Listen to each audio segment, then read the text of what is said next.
Mes chers compatriotes, notre nation se trouve une fois de plus confrontée à une menace qui vise son existence même, son identité, son unité, sa dignité et son honneur. C'est pourquoi je prends la parole aujourd'hui pour rappeler avec la plus grande fermeté une vérité inaltérable. Aucun accord de prétendue intégration économique régionale ne peut être envisagé tant que la souveraineté et l'intégrité territoriale de la RDC sont bafouées.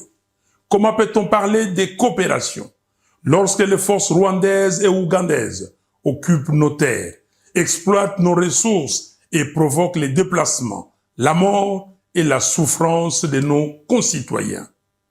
J'affirme haut et fort que l'accord cadre signé le samedi 15 novembre 2025 à Doha ne saurait constituer la base d'un accord de paix durable.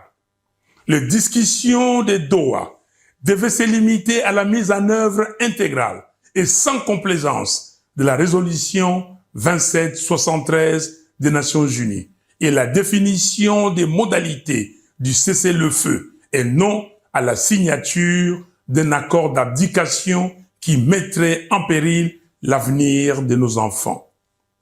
Notre nation n'est pas à vendre. Notre souveraineté n'est pas négociable.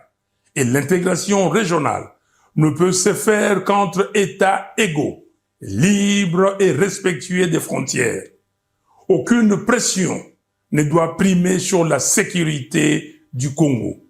Aucune manœuvre ne doit détourner notre marche vers la cohésion nationale.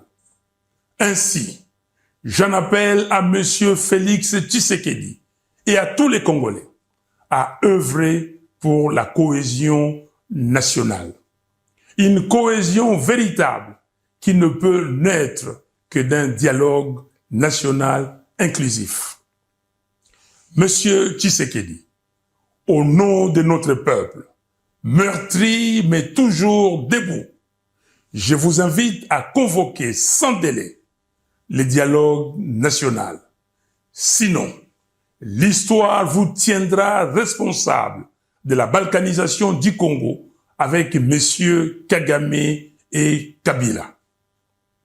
Aucun accord extérieur ne saurait précéder la réconciliation des enfants du Congo rassemblés pour proclamer d'une seule voix la cohésion nationale. Peuple congolais, c'est maintenant que se joue notre avenir. C'est maintenant que chacun doit s'élever pour défendre ce qui reste la valeur sacrée de notre histoire, l'intégrité territoriale du Congo. Jeunesse congolaise, vous qui êtes l'âme vive de la nation, l'heure n'est plus à la résignation, l'heure est à la vigilance, à la mobilisation, à l'engagement pour la défense du pays. Tenez-vous prêts. Un peuple uni ne sera jamais vaincu. Un Congo debout ne sera jamais balkanisé. Je vous remercie.